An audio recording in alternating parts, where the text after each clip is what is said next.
तो जी welcome back दोस्तों, कैसे हो आप लोग? ठीक हो? अच्छा फ्रेंड्स, आज जिस टॉपिक पे हमने बात करनी है ना, वो आपकी फिज़ीक के ऊपर जो है ना वो डिपेंड कर रहा होता है। आपकी जो फिज़ीक है ना, वो ही सारा हमारा आज का टॉपिक है। जिसको हम कहते हैं कि बंदा पतला है या बंदा मोटा है। तो स्पेसिफिकली आज हम जो बात करेंगे वो ये है कि आपका जिस्म मोटा है? अगर मोटा है तो क्यों है? हम पाकिस्तानी, इंडियन जो सब कॉन्टिनेंट का जो मुआशरा है, वो इस मोटापे पे क्यों बात नहीं करते? ओबेसिटी ये एक ऐसा पाकिस्तान के अंदर पैंडेमिक है, साइलेंट पैंडेमिक है कि आप जो है वो इस पे बात ही नहीं करते, शर्माते हैं। और अगर कोई बात करता है तो फिर हम ये कहते हैं कि लोग जो है वो हमें बुली कर रहे हैं। अगर कोई बंदा पतला है तो कहते हैं, उसको जब छेड़ते हैं हम तो वो कहते हैं हमें बुली कर रहा है। अगर कोई बंदा मोटा है, मोटापे पे बात करते हैं तो कहते हैं यार तुम मेरे खाने-पीने के गिनते हो। कुछ ऐसी बातें हमें करने को मिलती हैं। तो आज ये जो वीडियो है इस पे मैं आपको ये बताऊँगा कि आखिर हम क्यों बात नहीं करना चाहते। जो यूएनए का इदारा है, जो वर्ल्ड हेल्थ ऑर्गेनाइजेशन है डब्ल्यूएचओ, वो इसके बारे में क्या कहता है और पाकिस्तान के अंदर ये साइलेंट पैंडेमिक क्यों बनती जा रही है, और सिर्फ पाकिस्तान नहीं, इंडिया में भी। तो मैं सबसे पहले आपको ये बताऊँ आखिर मोटापा है क्या? और जो यूएन है उसका जो इदारा सेहत के लिहाज से काम करता है डब्ल्यूएचओ, वो मोटापा किस चीज़ को कहता है, ये फैक्ट्स एंड फिगर्स मैं जब आपको बताऊँगा तो फिर आप खुद सोचने में मजबूर होंगे कि भई वाक़ई मैं मोटा हूँ।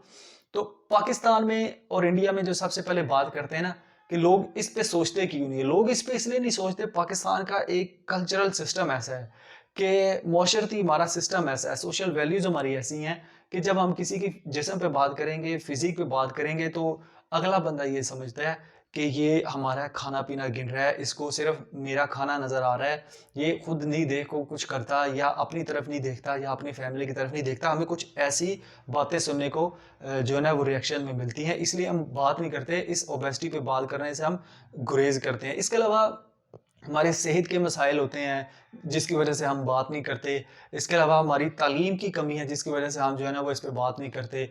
बहुत सारे लोग जो है ना वो जब आपको छेड़ते हैं मोटापे पे की वजह से कि भई मोटा है, तो फिर ये समझते हैं कि भई ये मुझे बुली कर रहा है। कुछ ऐसी बातें हमें करने को मिलती हैं। अब इसके जो है ना वो क्या कहते हैं, आप नुकसान क्या होते हैं? नुकसान तो इसके जो है ना वो बहुत सारे हैं। जैसे कि आप जो है ना वो मोटापे की वजह से सबसे बड़ा जो नुकसान है वो ये है कि आप लोगों की नज़र में आते हैं। आप एक 2 बंदे चल रहे हो, रोड पे ही चल रहे हो या गाड़ी में हो या कहीं भी हो, आपके ऑफ़िसेज़ में भी हैं, तो एक मोटा बंदा जो होता है ना, उसकी अलग से पहचान होती है, उसकी कुर्सी अलग होती है। उसकी जो है ना खाना-पीना जो अलहदा होता है, उसके आपके अलमारी में कपड़े लटके हों, तो आपकी उस अलमारी से पता लग जाएगा कि ये फलाँ बंदे के कपड़े हैं। उसको क्लास में बच्चे को या बड़े को, बूढ़े को, जो भी है जवान है, उसको बुली किया जाता है। ये सबसे बड़े नुकसान हैं इनके, जिसकी वजह से हम बात ही नहीं करते हैं, हम शर्माते हैं कि यार अगला बंदा माइंड ना करे। उसके बाद आपके ना आपके माइंड के ऊपर भी जो है ना वो इसके बहुत सारे नुकसान पड़ रहे होते हैं इस मोटापे के।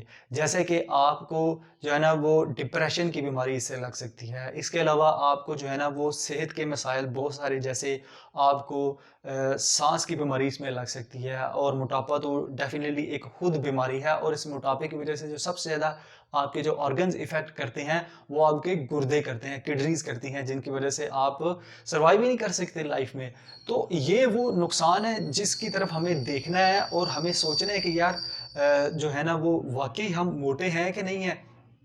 इसके बाद अभी मैं आपको बताता हूँ कि जो यूनाइटेड नेशन का जो इदारा है, वो डब्ल्यूएचओ, वो इस बारे में क्या कहता है। वो उसने 3 कैटेगरीज़ रखी हैं। एक अंडरवेट की कैटेगरी रखी है, आप फ़ौज का टेस्ट भी देने जाएँ तो आपको कह देते हैं ना ओवरवेट है, अंडरवेट है या नॉर्मल है। तो उसने भी 3 कैटेगरीज़ ऐसे डिवाइड की हुई हैं। एक अंडरवेट है, एक नॉर्मल वेट है और एक ओवरवेट है। अब जो डब्ल्यूएचओ है वो कहता है कि आपका जो अंडरवेट बंदा है ना, वो क्या कहता है, उसको बॉडी मास इंडेक्स बीएमआई बोलते हैं, ठीक हो गया।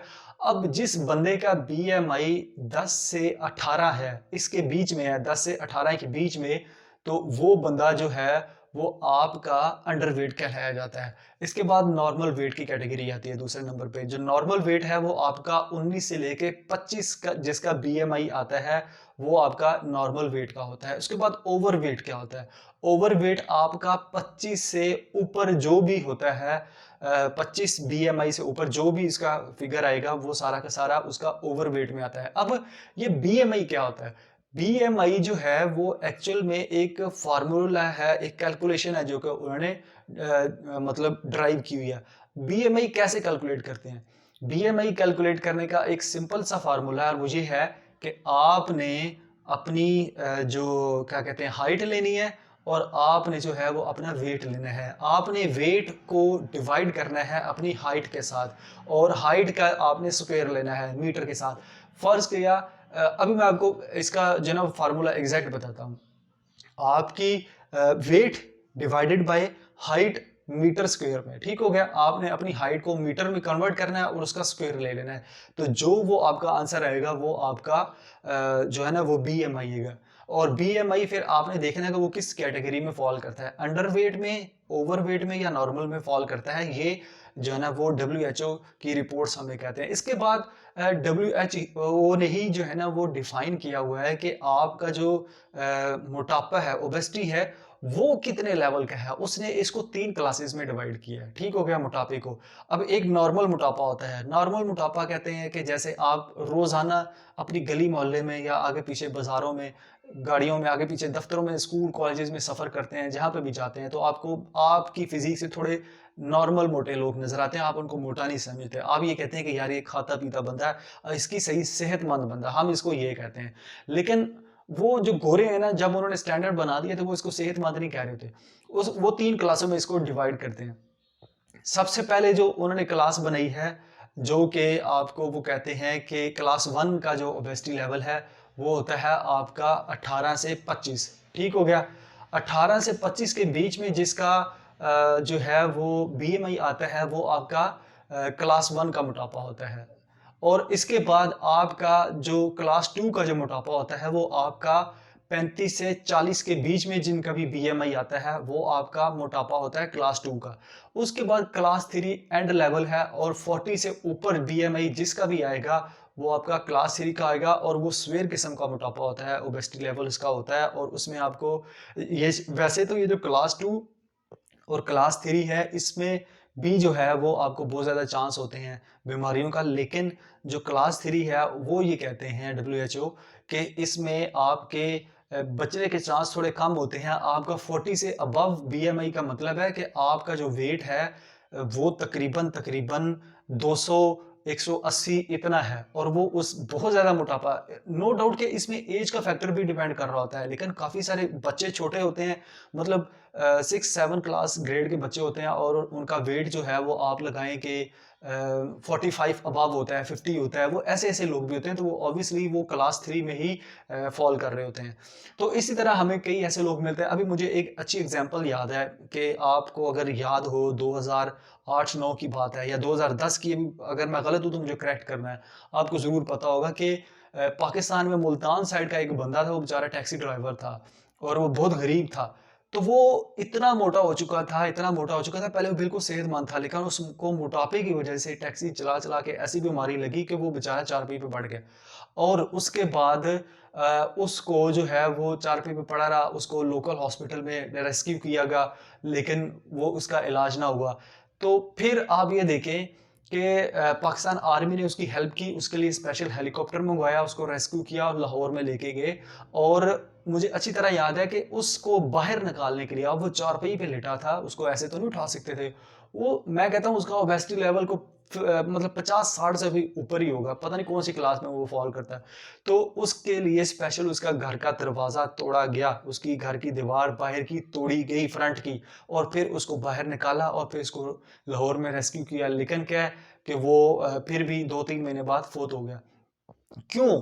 क्योंकि आपके जो अंदर ऑर्गन है वो उनको इफेक्ट कर रहा होता है। आपकी किडनीज को सबसे ज्यादा इफेक्ट करता है, आपके गुर्दों को वो इफेक्ट करता है, आपके मैदे को, आपके दिल को सबसे ज्यादा इफेक्ट करता है, आपको सांस का प्रॉब्लम बनाता है, जिसकी वजह से हमें इससे बचना है। अब हमें बचना किस तरह है, लेकिन उससे पहले, बचने से पहले मैं आपको ये बताऊं कि आखिर आखिर वो कौन से फैक्टर्स हैं, वजूहात, रीजंस क्या हैं जिसकी वजह से हमें जो है ना ये मोटापा होता है। ठीक है, अब पाकिस्तान में लोग क्या करते हैं, पाकिस्तान में अभी पहले जो लोग थे ना उनमें मोटापा कम होता था, पहले लोग खालिश ग़िज़ाएँ खाते थे, तो सेहतमंद भी रहते थे। अभी क्या है, अभी जो हमारा कल्चर है वो ये है कि हमने सुबह उठना है, सुबह उठ के हमने ऑफ़िसेज़ जाना है, तैयार होना है, स्कूल कॉलेजेस जाना है, शाम को वापस आना है, ट्यूशन पढ़नी है या घर आके थोड़ा-मोड़ा काम करना और आके टीवी, मोबाइल के सामने बैठ जाना है। हमारी लाइफ़ यहीं तक है, ठीक है? या कभी-कभार आप आउटिंग पे चले जाएँगे आप सैटरडे, संडे को, ठीक हो गया? तो ना हमारी एक्सरसाइज़ हो रही है, ना हमारी जो है ना वो कोई और एक्स्ट्रा कोई एक्टिविटी हो रही है, परफ़ॉर्म हो रही है कि जो हम करें। हमने स्कूल, कॉलेज, यूनिवर्सिटी में जाके भी, ऑफ़िस में जाके भी बैठना ही है। तो हम खा के बैठेंगे ही तो मोटापा ही होगा ना हमें, मोटे ही होंगे। तो ये चीज़ हमें सोचने की ज़रूरत है। हम जो मेन रीज़न है वो ये है कि हम बैठ जाते हैं, हम एक्सरसाइज़ नहीं करते। उसके बाद जो दूसरा रीज़न है वो ये मेन है कि हमारी खुराक ऐसी बन चुकी है। पहले हमें खालिस ग़िज़ाएँ मिलती थी, आप आटा, चावल देखें खालिस मिलती थी। अब हम इनको छोड़ के जो बर्गर, शवारमे जो आपकी जो फ़ास्ट फ़ूड है, क्रिस्पी फूड्स हैं, उनकी तरफ जा चुके हैं।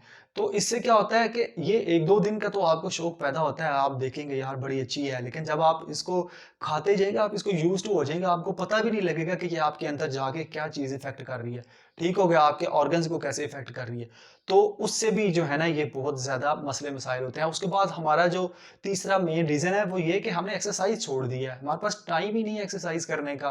तो एक्सरसाइज़ करने का जब टाइम नहीं है, सुबह उठेंगे तो पहले लोग जाते थे गाँव वाली साइड पे कि सुबह जाना, एक्सरसाइज़ करनी, रनिंग करनी, ठीक है? पार्क्स वगैरह में जाना और वहाँ पे आपने जॉगिंग करनी, ये वो पहले हमारी रूटीन होती थी। अब चूँकि दुनिया टेक्नोलॉजिकल ग्लोबल विलेज बन चुकी है, अब आस्ता-आस्ता लोग सिमट रहे हैं। अब क्या है हर बंदे को अपने से काम है, तो नहीं वो इतना जो है ना वो टाइम निकाल सकता है। तो ये वो रीज़न है जिसकी वज़ह से हम मोटापे की तरफ जा रहे हैं और लोग फिर इस पे बात भी नहीं करना चाहते। अब आप इसको मतलब आउटकम आपकी क्या हो कि आप जो है ना वो इसको ओवरकम करें। तो उसका जो मेन मतलब है, जो पहला आप नंबर पे इसको कह सकते हैं, जिसे आप अप्लाई कर सकते हैं, इम्प्लीमेंट कर सकते हैं, वो आपकी एक्सरसाइज़ है। एक्सरसाइज़ करें, रूटीन से करें। आपके पास मोबाइल है, आप देखें, आप टेक्नोलॉजी का यूज़ करें, वीडियोज़ देखें, आप घर में बैठ के अपने लॉन में आप कहीं गैराज में बैठ जाएँ, छत पे चले जाएँ, छोटे डंबल ले लें, बना लें, बाज़ार से मिलते हैं, आप ना जिम जाएँ, ना पार्क जाएँ, वहाँ पे आप जो है ना वो घर में एक्सरसाइज़ करें। दूसरा जो है वो आप अपनी जो फूड है, अपनी ग़िज़ा है, खुराक है, उसको ठीक बनाएँ। उसको ठीक कैसे बनाएँ? उसको ठीक इसी तरह बनाएँ, आपके पास मोबाइल है, आपको पता होना चाहिए कि मैं वीडियोज़ देखूँगा, मैंने फलाँ ऑथेंटिक बंदे की वीडियो देखी है, मुझे उसमें ये बताया है। टोटकों पे मत जाएँ, ठीक है? जो आपको प्रैक्टिकल चीज़ करके बता रहा है, उस पे जाएँ। आप फ़ास्ट फूड छोड़ दें, आप नॉर्मल ग़िज़ा खाएँ जो आपके मैदे के लिए अच्छी है। आप 2-3 महीने इस तरह करके देखें, आपका मोटापा ज़रूर ख़त्म होता है। आप उन चीज़ों पे की तरफ ना जाएँ कि जी चर्बी कम करें, बेल्ट ले लें, दवाई खा लें। पाकिस्तान में इस तरह के बहुत ऐड चलते हैं, आप केबल खोल के देखें तो आपको मोटापे ख़त्म करने के ऐड्स ही ऐड चलते हैं। बेली फैट के और बेल्ट बेचने के, तो गोलियाँ, कैप्सूल, ये बहुत चीज़ें हैं। हकीमों के पास आप चले जाएँ तो आपको तो बहुत सारी चीज़ें ऐसी मिल जाएँगी कि वो आपको ऐसे बताते हैं कि जैसे आप 5 दिन में जो है ना वो 50 किलो वज़न कम कर लेते हैं। ये सब पेड प्रमोशंस होती हैं, तो आप उनकी तरफ मत जाएँ। 2 मेन चीज़ें, आप अपनी खुराक ठीक करें, आप अपनी एक्सरसाइज़ रूटीन से करें। इसके लिए जो पेरेंट्स हैं वो भी आपका टाइम टेबल बना सकते हैं, आप खुद भी बना सकते हैं बच्चों के लिए भी, और जो हमारी गवर्नमेंट है वो इसके ऊपर रूल्स एंड रेगुलेशन लॉज़ बना सकती है, और इसके अलावा जो हमारी सिविल सोसाइटी है वो भी इसके ऊपर, एनजीओज़ जो हैं वो हमारी नॉन प्रॉफिट ऑर्गेनाइजेशंस, वो भी अपना इसमें बहुत ज़्यादा इंपॉर्टेंट रोल प्ले कर सकती हैं। तो फ्रेंड्स, मैंने सोचा कि यार आज आपको जो है ना वो इस पूरे मोटापे पे बताया जाए कि यार ये क्या वाक़ई हमारे मुआशरे में एक साइलेंट पैंडेमिक बनी जा रही है, क्योंकि वबाएँ तो बहुत सारी हैं, हम उससे मुकाबला कर लेते हैं, जैसे आबादी है, पॉपुलेशन, इस तरह की बहुत सारी वबाएँ हैं। लेकिन ये जो पैंडेमिक है ना, ये मोटापा, इस पे तो लोग बात ही नहीं करते हैं, ठीक है? इस पे कहते हैं नहीं यार, आप मेरी खुराक ना गिनो, मेरे जिस्म को मत गिनो, मैं जिस तरह का हूँ बिल्कुल ठीक हूँ। मैं इसकी आप छोटी-सी एग्ज़ाम्पल आपको दूँ, एक छोटा बच्चा पैदा होता है 6 महीने का, उसको डॉक्टर कहते हैं कि आपने कुछ नहीं देना। लेकिन आजकल बच्चे, जो पेरेंट्स होते हैं ना आजकल के, वो अपने छोटे बच्चे को, जो कि बिल्कुल इन्फेंट होता है, उसको भी वो दूध के अलावा भी बहुत सारी खुराक दे रहे होते हैं, और जब उनको मना किया जाए तो वो कहते हैं नहीं, खाने पीने में ज़िंदगी है, हम इनको देंगे, आज से ये बड़े फूलेंगे, बच्चे होंगे, ग्रोथ अच्छी होगी तो वो ज़्यादा होगा। ये हमारा माइंड है, इसलिए हम इस पे बात नहीं करते। तो अपनी फीडबैक ज़रूर दें और मुझे बताएं कि आपका बीएमआई लेवल क्या है, आप जो है वो किस क्लास में फॉल करते हैं अपने वेट के लिहाज से। और वीडियो इन्फॉर्मेटिव लगी है तो इसको ज़रूर दोस्तों के साथ शेयर करें। तो इंशाल्लाह किसी और टॉपिक पे कल को मिलते हैं आपके साथ। तो तब तक अल्लाह हाफ़िज़।